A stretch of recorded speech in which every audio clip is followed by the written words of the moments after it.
homegirl put her school refund check as an investment to this event. And we Ooh. talk an event that took about 6 weeks from planning to execution and end up being a sold out event.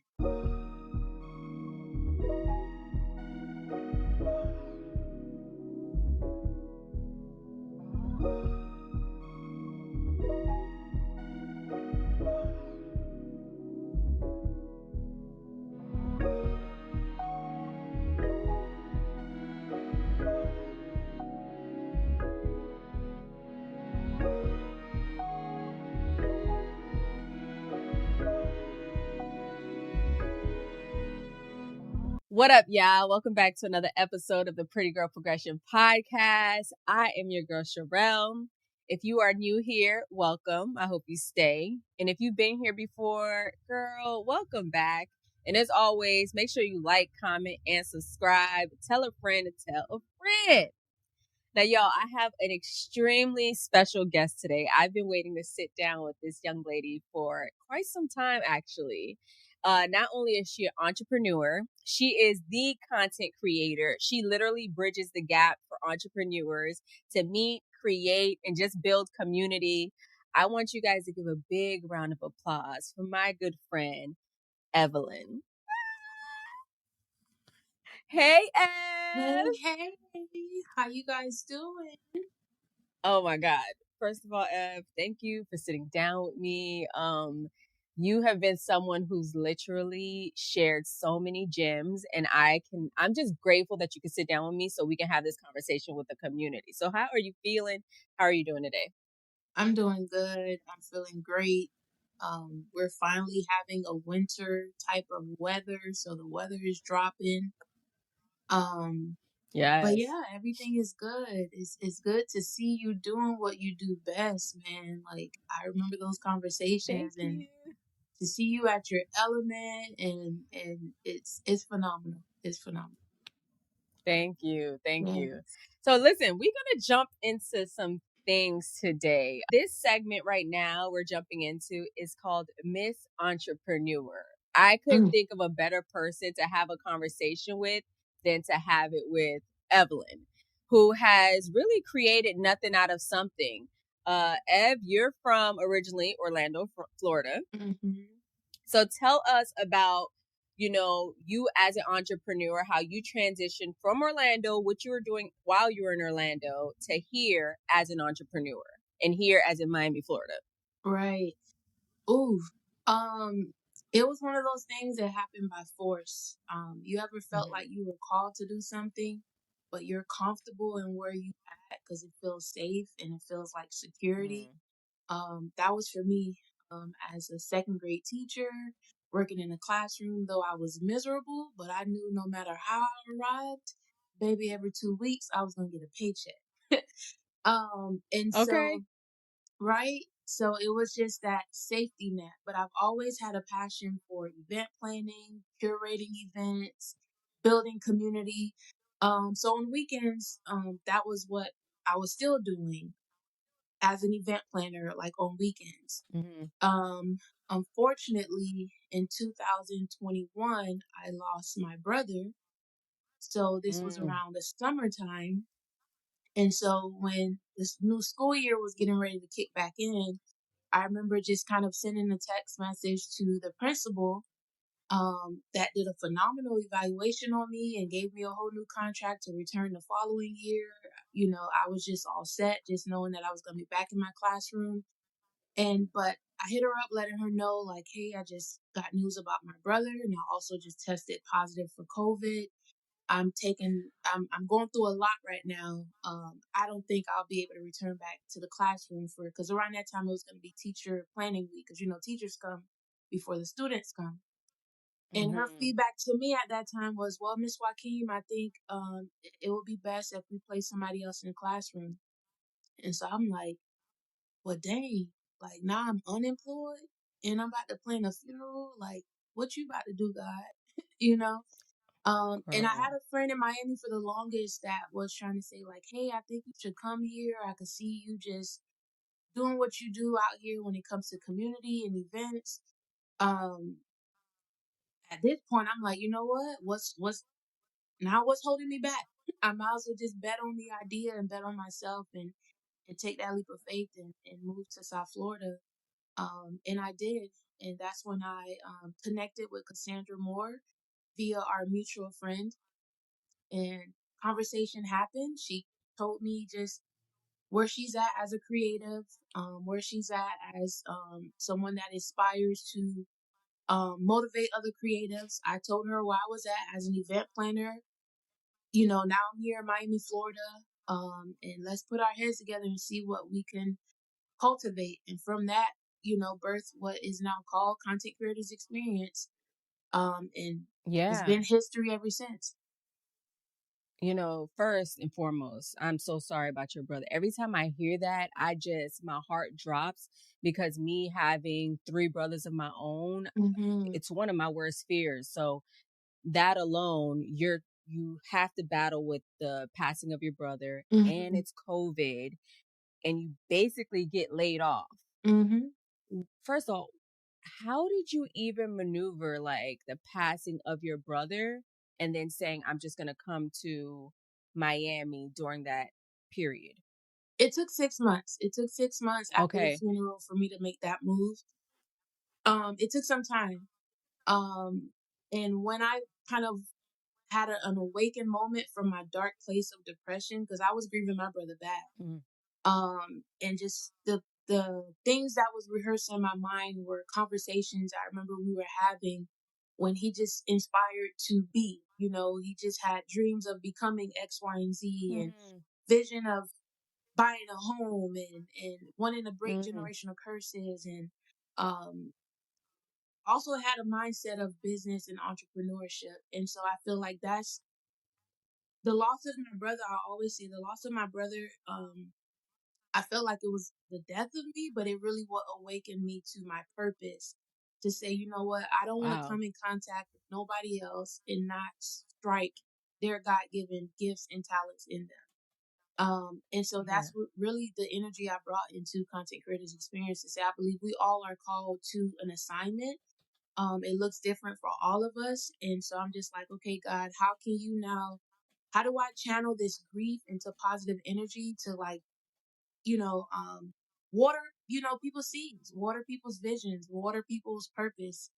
And that's just kind of how I just been healing through grief. Yeah.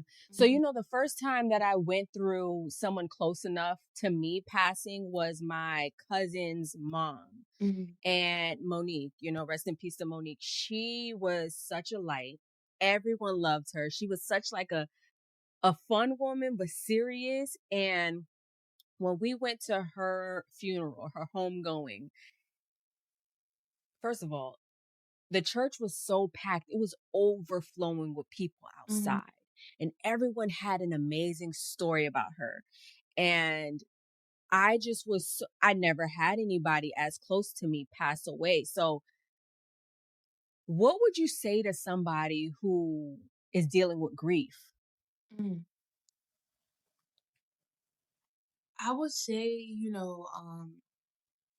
hold on, and don't force yourself to get over it because it's like Mm, grief is it will knock at your door when you least expect it. You'll have wave of yeah. emotions when it's the holidays, when it's that person's birthday. Social media have a friendly way of sending you reminders of things, so you're always going to be reminded of that person's absence. Um, so I would say, give yourself grace and Hmm. allow yourself to cry and allow yourself to feel what you feel.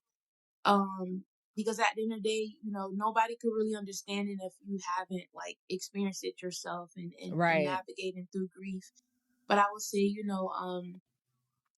embrace every feeling that you feel, mourn that person, Hmm. um, and and just know that it's a journey. And unfortunately, we don't know if it has an expiration date of like I'm gonna get to the point that I'm okay that this person is permanently absent in my life. I don't know Yeah. anybody on this earth that could arrive to that place, so it takes Yeah. time. I was also going to ask you because recently, I was on the the TikTok, and I'm always curious when I saw this perspective of giving your advice when someone is in the thick of whether it be death, hardship. What did you want to hear? Because most people will be like, you're going to be okay, be Mm. strong. God has a plan. Everything is okay and work out. This too shall pass. But what did you want to hear when your brother passed? What did you need from your friend or a parent or a relative? Like, what do you think you needed at that moment? At that moment, I don't think I needed words. I needed silence. I just needed I needed a shoulder to cry on. I needed someone to be there, but I don't think I needed someone to give me the words. I don't think I needed someone to give me scriptures or give me all the things we learn to say when somebody passed. Right. Um, Someone I could never forget is my dear friend Elsie. That at the time she was in Miami, and again this happened while I was in Orlando. The moment she heard the news, I mean, took flight and was there the next day, and she didn't have no words. She just got into bed and cuddled with me. I felt like that Oh, was the most memorable moment that I needed, and it will forever leave a mark for me because I'm just like, you know what? You got the saints that would say one thing, you have your friends that could say one thing, you have your yeah. coworkers that could say one thing, but it's like sometimes you just need silence to mourn, to cry, to grieve, and you just need somebody to embrace you and just let you know, like, hey, I'm here. You know, Yeah. that's what I needed. Absolutely. Absolutely. I mean, that video that I saw on TikTok was like really right on time because I was going through something with a family member. And it's like you think of all the words that they tell you to say, but really that's not what the person needed. So I love that you gave those 2 cents of just being present, being there. You know what I mean? Having the friend Elsie just come lay in the bed with you and just, even if it's be silent, like Mhm. just be there for me. You know what I mean? I think we all can learn from that. Okay. So you transitioned from Orlando to now Miami. You connected with Cassandra Moore, and Cassandra Moore was actually on season 2 uh, of the Pretty Girl Progression podcast. Great episode. We talked a lot about entrepreneurship, and I met you actually through JMac Mhm. at my first content creator event. And Mhm. I have this picture on my Instagram that says, "Do what you love." Mhm. And Mhm. baby, when I tell you that was the seed, that planted a seed in my spirit to start doing hostings and all the Love things. it. So let me ask you, like, when you started content creator, did you think it was going to be what it is now and people like really know you for this? Like, what was the process you doing content creator with Cassandra and that first event that y'all had? When we started, listen, baby, we didn't know what we was doing. We didn't have no we didn't have no 1 month plan, no 6 month plan, no quarter plan, no 5 year plan. It was just literally I remember I was invited to her birthday party via my mutual Mm-hmm. friend Elsie. Cassandra's Mm-hmm. birthday's in January. And Uh-huh. we just started a conversation. The next thing you know, February, we having our first event. So literally in a matter of like a couple of weeks, just from vision, idea, and brainstorming to like executing. So it just initially started up like, let's do an event. Let's get creatives in a room. Let's get entrepreneurs, business professionals in a room. Let's recognize those that are out here doing what they do best. Let's spotlight these individuals. So originally the name was Content Creators Party. But then after that first event, we realized like, yo, people really like rock with this. People felt like they got something out of this. People were asking when's the next event. And when we were curating that first event and we were sending out sponsor letters and trying to get support, we were getting various feedbacks, which is needed and which was helpful. And I remember someone saying like, "Hey, the word party kind of throws off what we feel like we're giving our dollars to." So we were Mm, just like, "Hey, content creators experience," so it was just like a safe name to say, okay, we for still know sure. we want to impact the creative community. We still know we're going to do like mixers and some form of party per se, but how do we make a safe name that way a corporate company could feel like their dollars is well invested into the creative community. So honestly, it just started off with an idea, an event, and it spiraled into a whole community and a movement. Ain't that a testimony of just start? You might not know where it's gonna go, but just Facts. start. It Just do actually reminds me of when I did my beach day event for PGP. it. Mhm. I love throwing these events, and I remember when promoting it, I was doing adult beach day. And after the event was said and done, people were like, I thought it was like some S party, if you know what I Mm. mean. If it was some Yeah. adult film party for the beach. Yeah. And I'm like, no, it just means don't leave your kids at home. We Right. just Right. want 21 and over. Right. So instead, I should have called it like I don't know, a day at the beach. Mm. So it would have been more inviting for people. So Mm. what you name your parties or events It's important. matters. Yeah. Yeah. It definitely matters. So let me ask you this. What's been your biggest challenge in the beginning? Ooh. Um. I would say the biggest challenge in the beginning, I think for many of us that can relate, is a lack of capital and resources. Like you could have an idea, you could have the vision, but maybe it's like who's about to fund it? It costs. It costs to curate For sure. events. It costs to build community. It costs to grow a brand. The biggest challenge was realizing like, yo, we didn't count the cost before we pushed gas, but by faith, stuff just was happening and we learning along the way. But Yes.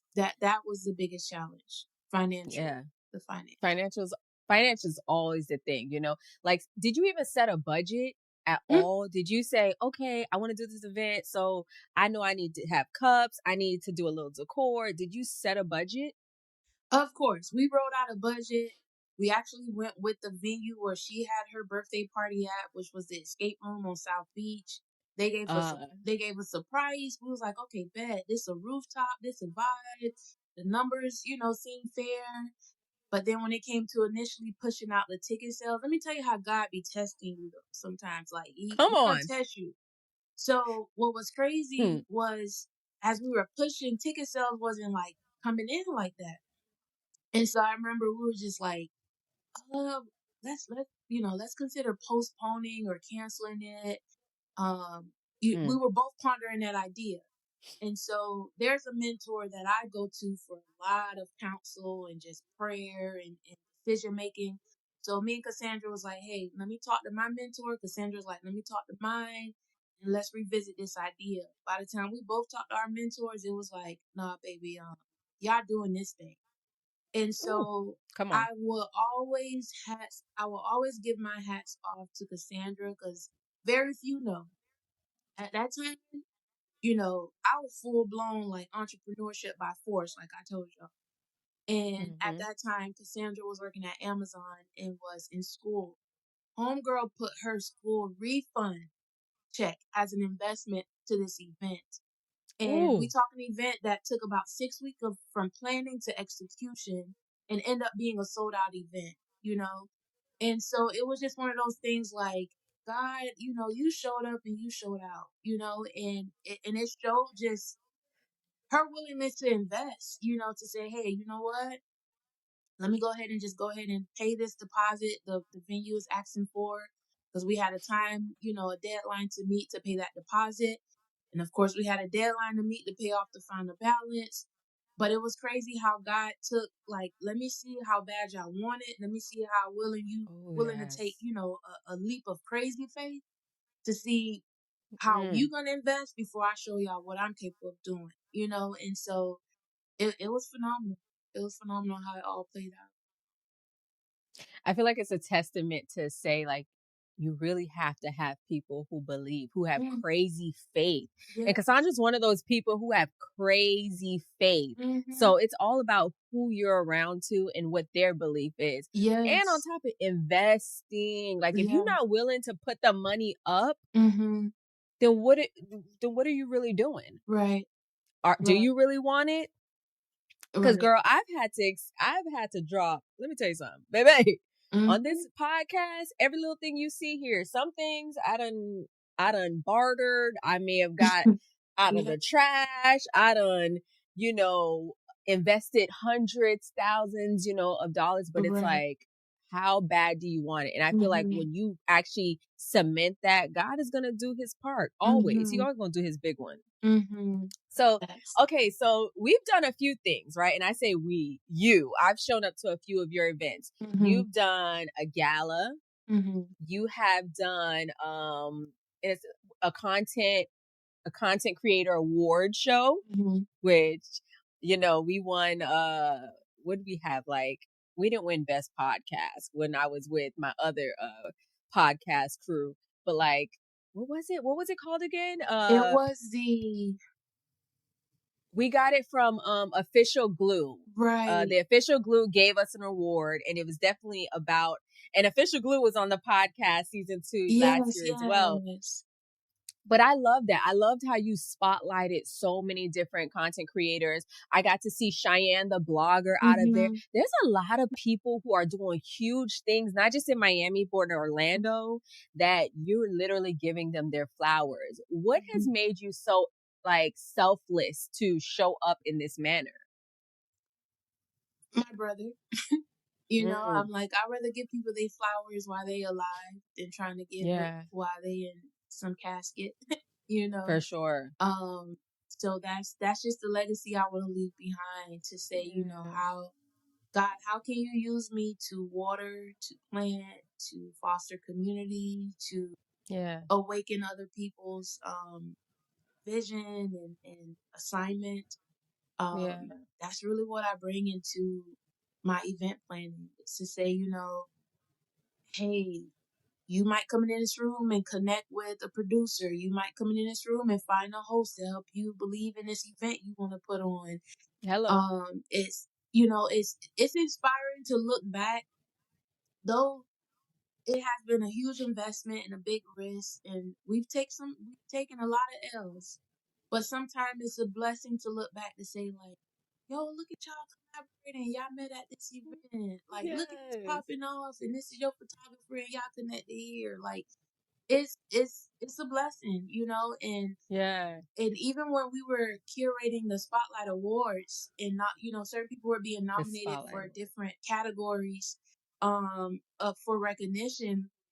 And when me and Cassandra had launched a series of just kind of doing mini interviews with people, man, it was heartwarming just to kind of hear people's beginnings, humble beginnings, and them betting on themselves. Yeah, So for me, it's like, even when I had moments where I felt like the weight of planning this award was like bigger than me, it's like when I was posting these contents on the page to highlight these folks' stories, it's like their story was just like my conviction and my reminder of like why this award it matters. yeah. So it's been a journey that I have no regrets. I don't. I give you your flowers, Ev. I I gotta give you your appreciate it. flowers. You've put so many people in position. They don't even know like the sleepless nights and, the long days and the money out of your pocket and being upside down and all the things. Like, so Mhm. I give you your flowers. I know God is gonna continue to bless you tenfold. I And baby, appreciate when it. I'm up, we up, okay? We Listen, on. don't forget about Okay? me now. Don't forget about me I could now. We on never, the I big could never, stage. let me tell you something. You've done so, you've done a lot for me, even down to the Marriott connection. Like, that's why being Miss Entrepreneur, I have to have this conversation with you because, baby, you've even plugged me into the Marriott Hotel. You know what I mean? Like, that alone was like love and love, love, love, love, love. So thank you for all that you do. If they don't say it enough, let me say it publicly. You deserve it all, baby. I appreciate it. Um, I definitely have to talk about because you mentioned mentorship a lot, which everyone needs a mentor, okay? I remember you mentioning this one particular mentor, and forgive me if the name is wrong. Dana John, Oh, is Dina that how I John. say her name? Dina John. Dina John. Would that be the mentor you're referring to? I have two mentors. The one that I Come on in. referred to earlier, it wasn't that one, but Dina John played a huge mark in my life since the age of 15. So talk about a little bit about mentorship and all that is done for you thus far. I would say for me, mentorship was I needed it, because my background doing 11 years in foster care from 7 to 18, not having a stable safety net of what we call a traditional family. Mm, So for me, when God allowed certain strangers to come into my life to just kind of steward, some sort of structure, some sort of order, some sort of accountability, I cling to that because I wouldn't even know where yeah. I would be if it wasn't for certain mentors that just cross paths with me. And Dina John was one of them. At 15, she was just like, "Hey, what you gonna do when you turn 18?" I'm like, "Lady, Mm. I can't even think about tomorrow. You talking about 18?" But she was prepping Mm, me for my transition into adulthood because, mm. when you are in foster care, you turn 18, your foster parent is no longer getting paid by the government. So it's just like, hey, what you about to do? You know? And so she was already trying to prepare me for that transition. She was the first one to take me on my first college trip. She was actually one of my brother's foster parents. That's how I even connected with Wow. her. Because where she lived was walking distance at the time from where I was living. Because me and my brother were in two separate foster homes. So that's how my relationship with Dina John is established. Me going to her house, just wanting to visit my brother instead of waiting on the agency to, arrange visitations. I was like, you know what? I'm in middle school, homeboy walking distance from me. Like, hello, I'm outside. Can I see my brother? So she welcomed me like Wow. family and been in my life since 15 all the way up until college graduation. Um, up Wow. until my brother funeral, she was there. So yeah, mentors for me is everything. Man, you can't tell me that God don't set the provisions. Hmm. You can't tell me. Like that's insane. So let Yeah. me ask you, man, to even have a mentor at that time, but can I ask like what ended you up in foster care? Because I can't just slide over that. Yeah. And made y'all like separate, have separate foster homes. Yeah. So when we ended up getting discovered that we were living home alone, it was me, my brother, and my older sister. My mom took off to Haiti. One of my sisters, I have two older sisters. She left with only the oldest one to go to Haiti for her dad's funeral. Some things happened there that caused her to kind of get stuck on the island. And so while she was stuck there, we were just, thugging it out, living home alone, still going to school, and just doing life, as usual. And if anybody know how you're raised in a Caribbean household, the oldest is almost trained and conditioned to almost be a mini adult. So even though my sister was like Right. mad young, my brother being 6 at the time, I'm 7, we looked up to her like an adult figure. But one day we came home from school and we were greeted by an officer and a lady, and they just asked us questions. They split us up, and next thing you know, we packing bags and being transported in cars, going to different locations. And that was just when our journey started of being in a system and being in foster care. My God. So what does that even do to you at that? Like, what is your mindset at that age? Because you were still young. Like, Hmm. what's your mindset when now you're getting like split up from the only family that you know? Hmm. It felt like a nightmare. It felt like a movie. I remember me and my brother did leave in the same car. My older sister was the only one that got transported in a separate vehicle. And I remember they dropped my brother off to one home first, and I cried my behind off, holding on to Right. homeboy ankle. I didn't want to let him go. And so that Mm. first night, they allow us to stay together at the same home. But then when I woke up, he wasn't there, and that's when the foster parent was like, "Hey, I don't have space. I wasn't able to, you know, accommodate your brother to stay here." But for me, it was a world that I didn't even know existed until it became my reality. Because I was just like, Wow. all I knew was my family, my siblings. So now being moved into a home of strangers, especially where the first home was a Caucasian person that don't know this 4C hair, don't know my culture, don't know nothing about me, so it's just like I'm now living in a house with strangers, um, having to change schools. It was a lot. Wow. It was a lot. Man, a lot of people go through that and my heart go out to them. Um, my sister, who is a social worker, right? Mhm. And funny, my sister was on season one, but she's a social worker and she tells me a lot of different stories about kids in the foster care system. And I want to know, like, what would you change about the foster care system if you could? Ooh, if they could try to keep sibling groups together, that would be my biggest advocate. Try to keep sibling groups together because it's already damaging that you're snatching someone from the place they know as home, no matter what the condition is. Because I've always said this to this day. I was like, though I was like raised in the projects, the hood of the hood, Mm-hmm. I will accept that any day to be with my siblings, not knowing what we're gonna eat, hearing gunshots outside the window versus living with strangers and I'm separated from my siblings.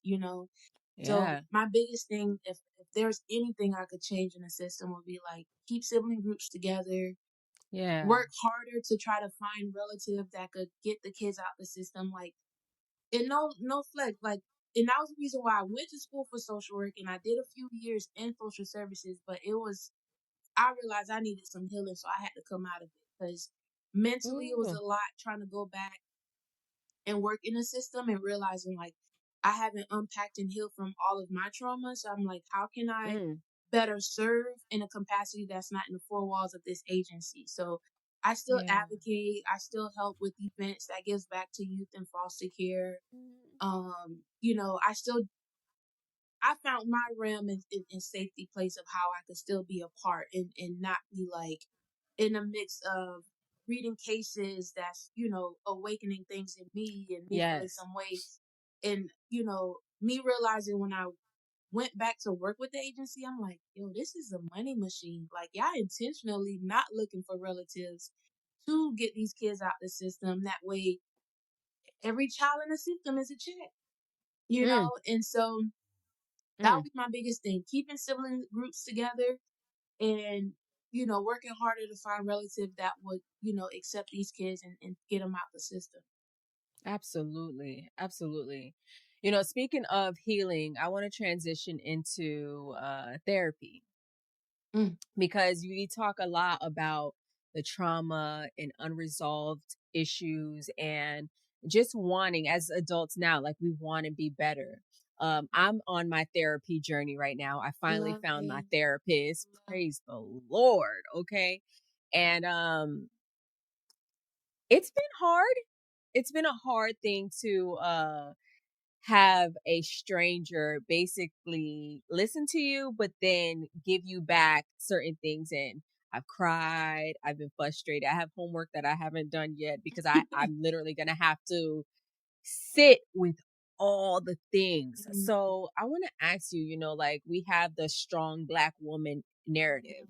mhm, And because obviously there's been so many things that we had to go through as a child. mhm, I've had to go through I don't want like YouTube to censor me, but I've gone through sexual abuse. I've gone through basically a lot of just different things. mhm, mhm. And you've gone through a lot of different things. Have you ever seek therapy? Oh yes, definitely. Okay.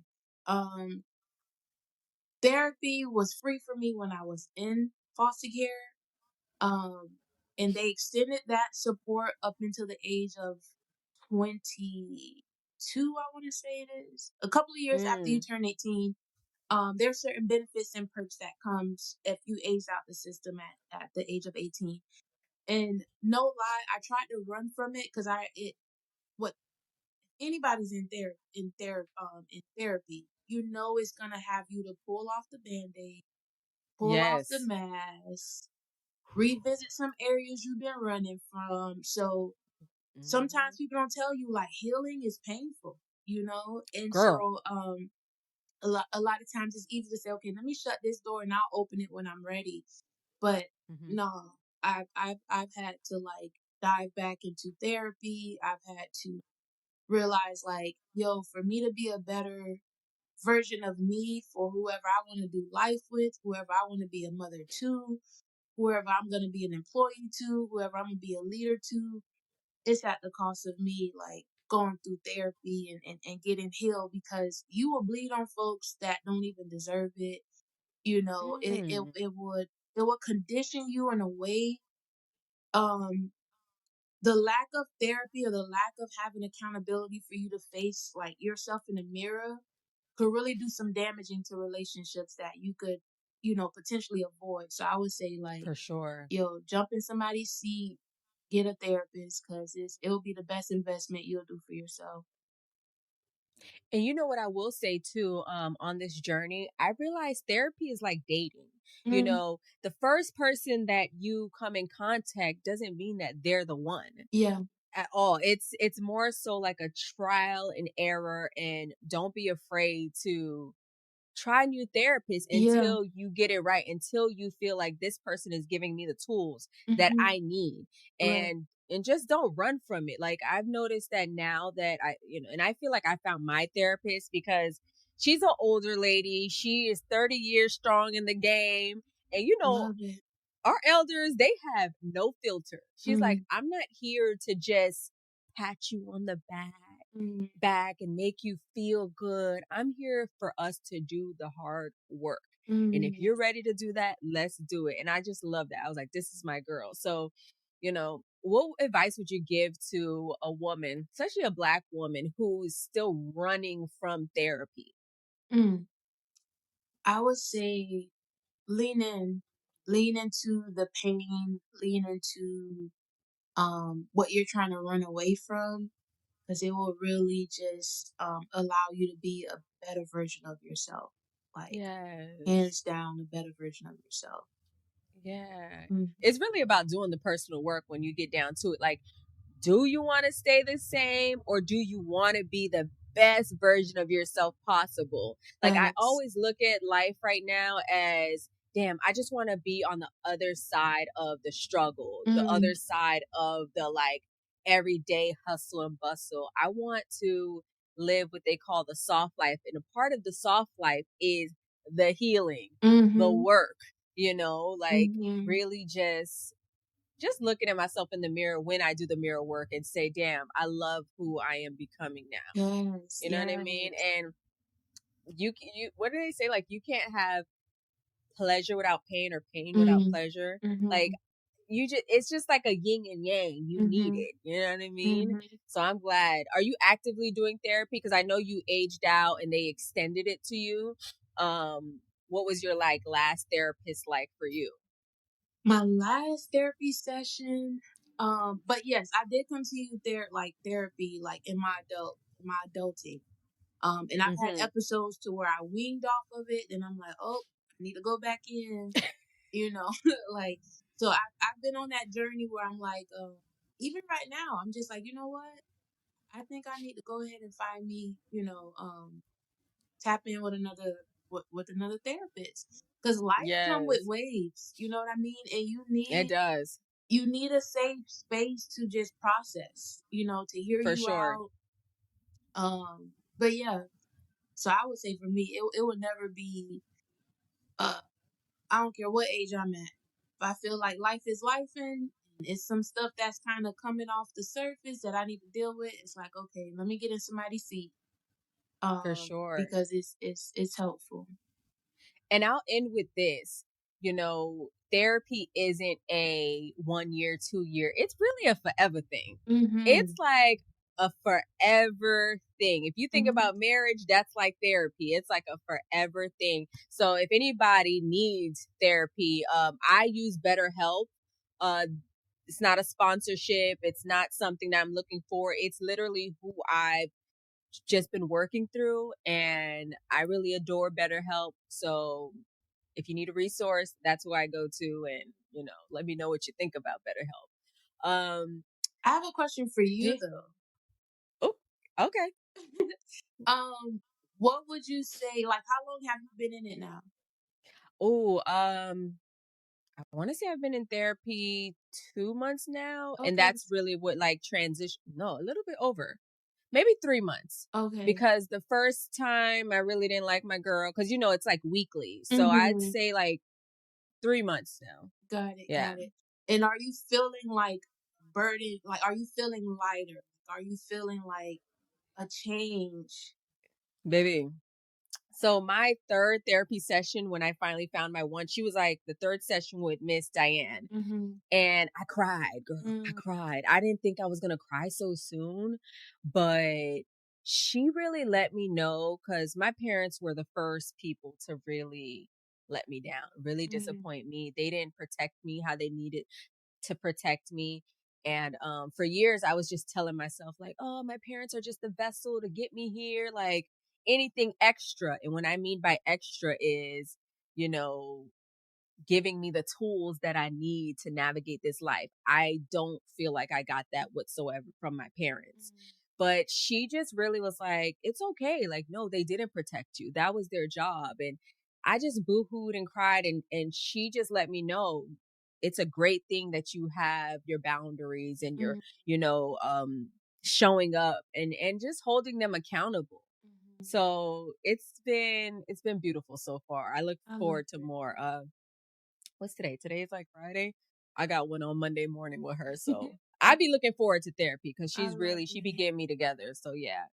Love it. Ooh, baby. Okay. So therapy just be get therapy, y'all. Trust me. Because of what you Yes. said, you don't want to bleed on people that you love. Right.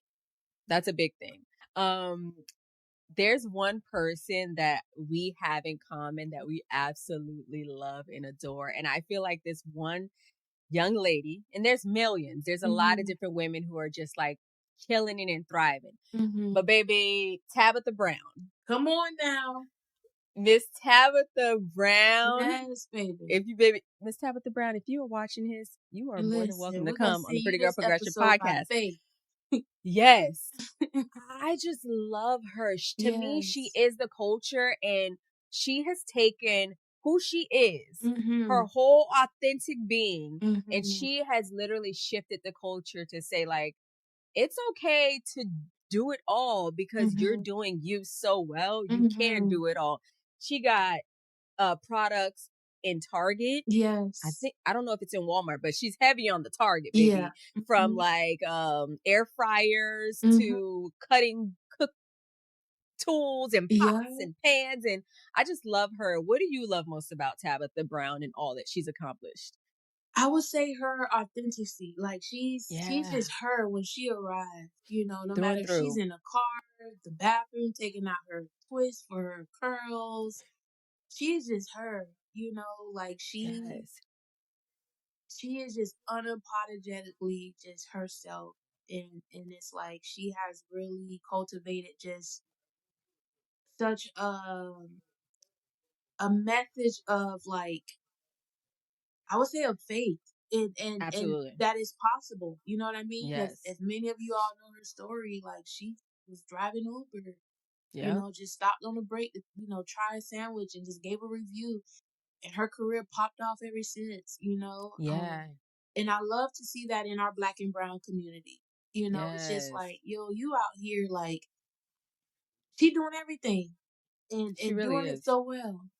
Yes, she is. Yeah. And I love that you talked about authenticity, Mhm. because we're in a season, and I feel like this is going to be a forever thing moving forward, that you really have to show up authentic. People ain't Mhm. trying to buy the fluff. Yeah. People don't want to hear the lies, because they could see through that shit. You Yeah. know what I mean? Mhm. Like, they could feel when you're not being real. They could feel when you're holding back. And I just love seeing people show up authentic. I feel you Right. do it all the time. Like, you're doing it more and more, actually. You're showing up and you're being super vulnerable and super honest online. And I just feel like everybody could learn from Tabitha Brown Yes. on just showing up and being you, and keeping God first, baby. Because with God, Yes.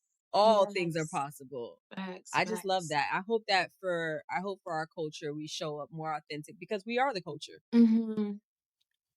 You know what I mean? We are the Mhm. culture. So um I just love her. So Tabitha, call me baby. Right. So let me ask you, Ev, what does PGP mean to you? Oh, PG. Pretty girl progression. Man, I remember we were in the living room one time talking about pretty girl progression and Yeah. just your God moment of you just felt called to this, Yeah. So it's like, let me not get sidetracked, but I'm just in awe to see all that you've been doing, like to see that this Thank name you. have came to life, this brand, you're curating events, you're doing interviews with women, you're showing up. It's just like, yo, I remember we sat up in this living room and you was just like, I gotta do this, like I gotta do Got this. to. And now you're doing it.